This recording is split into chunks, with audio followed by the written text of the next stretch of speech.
So,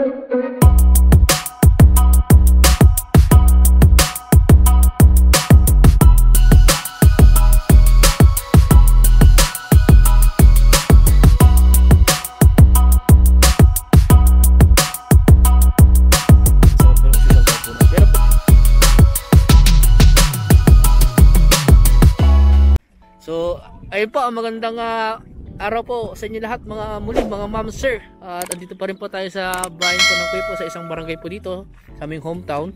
At meron po kaming ipapakita ulit po sa inyo na ito naman po ay rice field po ulit po siya. Na ilan yung sukat? 1.4 hectare na ang presyo po ay 2.3 million. Okay, 2.3 million po ito. 1.4 hectare po ang ganyang sukat. So ito na yung property. Ito na. Dalawang pinitak din. Yung itong dalawang to sa may baka. So, ano yan, right? Diretso yung ano niya. Ito mo hanggang doon sa may creek down. May creek sa dulo niyan So ito yung mga tren na yan. Mga mais niyan boss. Kasama pa yan. Okay. So ito po yung nakaalong farm to market road. Rough road nga lang po itong daan po niya, pero ang lapad po niya estimate ko na sa mga 4 meters po siguro. So ang layo po niya sa Barangay Cemented Road siguro estimate ko na sa mga kalahating kilometro siguro, o cemented kalahating kilometro more or less yung ganyang layo po sa Barangay Cemented Road, sa palengke ng Kuya po, sa bayan ng Kuya po, sa pinaka mismong town proper siguro mga nasa mga 3 kilometro po siguro ang layo po niya. So ito po yung property na ibinebenta. Ito ay titled property siya, no? Ano titulo niya? Nakita nyo? TCT pero extrajudicial sa boss. TCT pero walang extrajudicial siya. Settled na. Yung presyo niya 2.3. Si Cedric po kasi sila po yung nakadirect po sa mismong seller. So may talong ako, Cedric, Blacks or Jones? Yan, yun na po. Yan na po yan, katuwaan lang. So balik po tayo sa ating binibentang property po ngayon. So ito nga po, dalawang pinitak po siya na ang frontage po niya siguro nasa mga 50 meters po siguro, more or less yung ganyang frontage dito sa Farm to Market Road. Yung poste ng kuryente siguro, ano ba? Yun pala yung poste ng kuryente siguro sa mga 100 meters siguro o mga 150, mga po yung kanyang layo po niya sa poste ng kuryente. Ito nga po, meron po silang wire dito. Hindi ko lang po alam kung wire ng bahay doon, no? May bahay. So ito po sa part na ito, may mga kabahayan po dyan. Ayun po yung kabahayan sa mga part po na yan. Ayun po, may bahay, may kubo-kubo po dyan. At yun, may mga kubo-kubo dyan sa mga part na yan. At ito nga po ay rice field, agricultural lot po ito. At yung zonal value ito siguro sa mga ano po ito, mga kulang-kulang 100 siguro yung zonal value po ngayon. At ito nga po ay located dito sa bayan ng Kuya po. Flat terrain po siya. Ano pa maganda dito? Ayan, pang game farm yan. Tapos pwede residential din dahil naman may mga kabahayan dyan. So ayun na po, may mga bulubundukin dyan. Yan yung bulubundukin ng Caraballo, Balungaw, Bulayla, at saka yung Bangkay. Kitang-kita po dito. So may mountain view po kayo kung sakasali mabili nyo ito. So mga naghahanap po dito ng ganitong mga property, ito na hinahanap nyo. Kita-kita rin po dito yung bulubundukin na Sambales po. Yung bulubundukin na Sambales po, kita-kita po dito. Nakasama po yung signal po dito sa area dahil may mga tower po ng telco dito. Ayan, mga cell site po. So ayan ako, may alam silang dito baka. So ito, tinatamnan dito na sibuyas. Oh, yun, sibuyas yung ano dito, tinanim nila. Sibuyas, pakwan, mais, palay. Ayan, yung mga tinatanim po nila dito sa lupain dito. At ang source of water dito, deep well. Ayun yun, andun yung source of water ng deep well sa may drum. Tapos yun nga po yung kadugtong po ng property, yung mga mais na yun. Yung ibang portion ng property na tinamnan po nila ng mais. Tapos dito sa part na ito, tinamnan ng mga sibuyas. Napakon ba?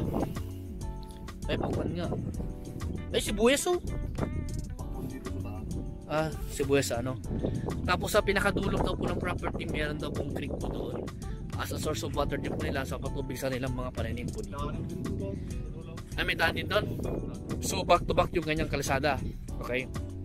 So back to back daw po yung kalsada nito. Pero rough road galang din. Parehas na rough road. Okay, parehas daw po na rough road yung property na ito, yung kanyang daan. At Excuse me po.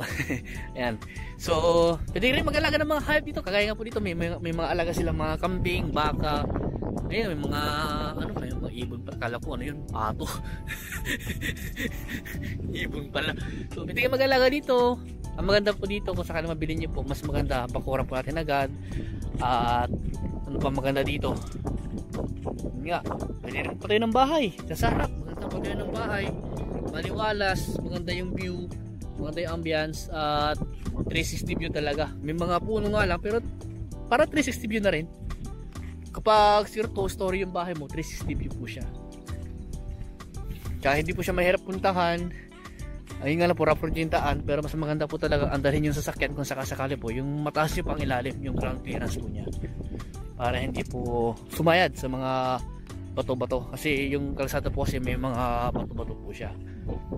Kotse po, hindi. Pwede naman sir kotse, basta wag lang maraming karga. Ayan. Wag lang maranggas. So ayan po yung deep well po niya. Parang dalawa yan eh. Dalawa, oh yun, dalawa yung deep well niya. So dalawa po yung deep well po nito, dalawa po may makina. Pero yung makina po, di ko po alam kung kasama sa bentahan yan, baka hindi. Hindi kasama yan. So may drum po dito, yan po yung imbahan nila ng tubig. Siguro pinagpaano nila siguro no? Sa mga hayop, sa painom nila. So ito yung isang deep well po. Diesel pump. Yan, diesel pump po siya. At yun po yung isa na gasolina, yung gamit na. Kasi ito yung mga maisan po niya. So yung manggalit kasama pa hindi na. Hindi na kasama yung manggalit. Yun na yung dulo. Sa may saging doon. Ayun yung saging doon. Creek 10. Creek na ba yun? So yun po yung dulo na po sa may creek.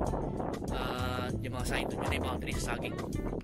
So hindi ko na pumapunta nyo, medyo mahaba po ito. Yung length niya siguro nasa estimate ko na sa mga kalahating kilometro siguro, baka wala. Mga 400 meters po siguro. So ito nga po ay yun nga po, agricultural po siya. Ulitin ko po, 1.4 hectare, 2.3 million. Sagot po ni seller yung obligation po niya as a seller po talaga. Gaya ng capital gain tax, documentary sa porsyento ng ahente. Si buyer naman po, yun nga, transfer of title, deed of sale. Yung relocation survey po kasi kailangan nyo rin pag-usapan yun kung sino magsasagot po ng shoulder po nun. Pero pwede natin kausapin na lang po na si seller na po siguro mag-shoulder po nun kung sakasakali. At yung gusto nyo mag-down o mag-earnest money, si mismong seller po magre-receive yung earnest money. Kami lang po yung gagawa ng mga dokumento para mapanotaryo po natin sa lawyer yung kanyang agreement or yung kanyang acknowledgement receipt para sa down payment or tsaka gagawin din mating conditional sale. Ganun po mangyayari. So kung may ibang katanungan pa po kayo, tawag lang po kayo sa akin, text nyo po ako sa Viber, sa WhatsApp, sa Messenger po. Ayan, tapos kung gusto nyo puntahan itong property nito, sasamahan po namin kayo para maipakita po namin sa inyo ng personal. May ito rin mga boundaries, ganun din po. Panoorin nyo yung kanyang drone video po para makita nyo po yung mga boundaries po sa aerial po niya. So nalagyan po ng marking po yan pero estimate lang po yun. Mas maganda po talaga, kailangan natin ipa-geodetic para makuha po natin yung eksaktong boundary na nakalagay sa description ng titulo. So ito one title lang. One title lang po ito. Agrarian title na. Matured naman, okay. Maganda. So tax updated. Tax updated, okay. So yearly binabayaran. Okay. So hanggang dito po muna. Sa mga bago pa lang sa aking YouTube channel, huwag nyo sana kalimutan po mag-subscribe po kayo.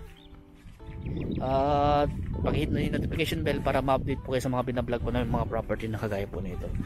So maraming salamat po. Hanggang dito po muna. At God bless po.